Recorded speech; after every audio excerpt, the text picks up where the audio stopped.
What is going on, everybody? It is your boy, your man's Toxic Gamer 331, back at it with another review. And yesterday, I saw Black Adam in theaters. And now, before going into this film, a whole lot of critics were thinking it was okay and generic.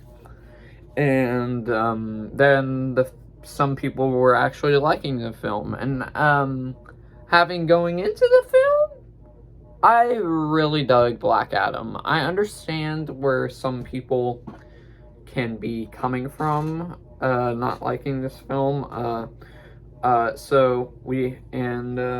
Yeah, I will start off with the good for this video, but guys, before we get into that, don't forget to subscribe, like the video, share the video, ring the bell for all notifications, and also feel free to comment your thoughts on Black Adam below.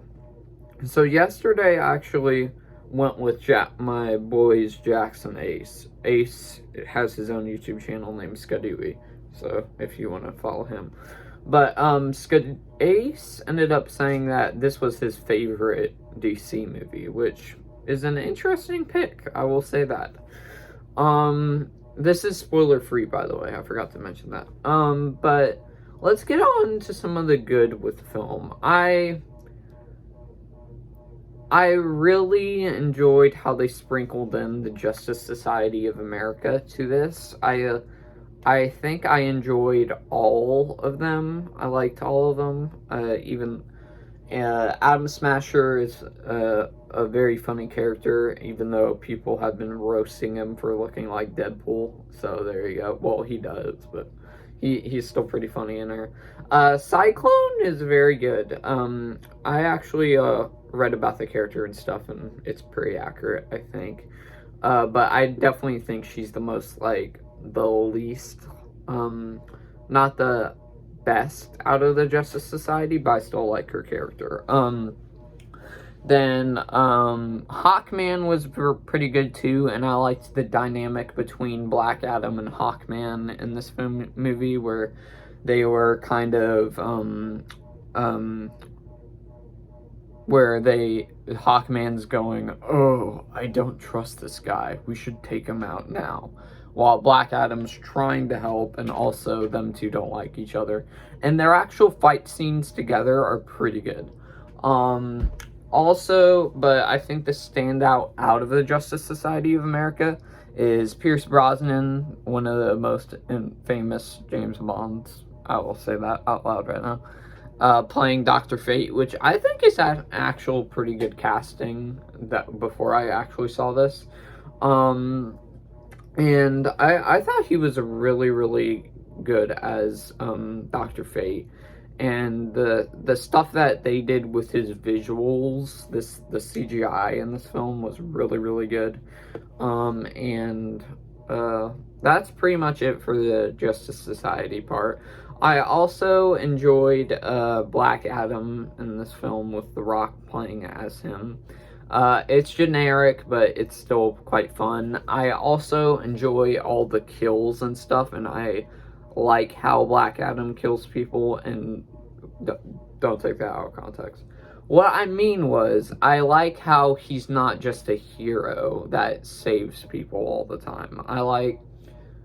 And I enjoyed some of the dark tone to this film, that it was a really big blast in the theaters. And also, there's a whole bunch of humor thrown in here that definitely works for me. I think there's some pretty funny ones, but some people think it's overused. I don't think it's overused. And some people think that Thor: Love and Thunder has overused humor. I do agree with that, but yeah, I think they use the right amount of humor for this film. What else?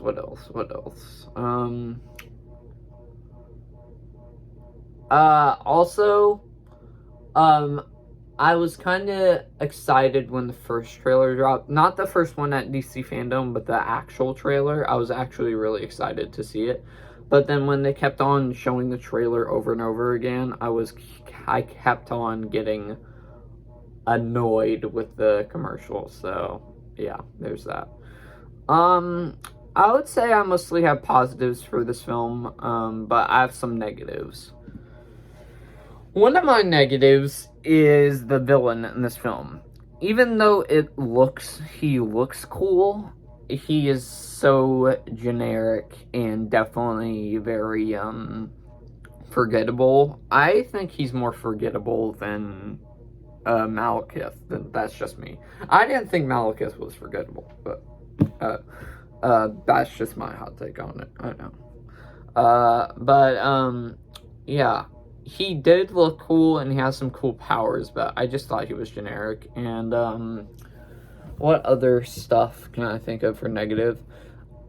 I have a mixed reaction. Okay, so for the end credits, most of the people like that starred in this film were going basically, oh, stay for the end credits. You won't be disappointed, I promise. Which probably you guys might know it now, but I'm not spoiling it. But you might have a guess towards it. Most people on this might have a guess towards it. But yeah, I just hate how they did that and said, oh, repeatedly, don't forget to stay for this end credit. It just felt really rushed. And also, what other negatives can I think of? I think there's a twist in this. There's a twist in this film that's very kind of obvious from the beginning. I mean, kind of, not really, but it kind of is. What other stuff? I also think some of the human characters, I didn't really enjoy focusing on them much. I thought the mom was kind of boring, to be honest with you. And also I really dug the her brother, though, the guy that drives around in the RV and stuff. I thought he was pretty funny. And the kid I have mixed on, because he's a little bit of annoying sometimes, but he's definitely not the most annoying kid actor I've ever seen.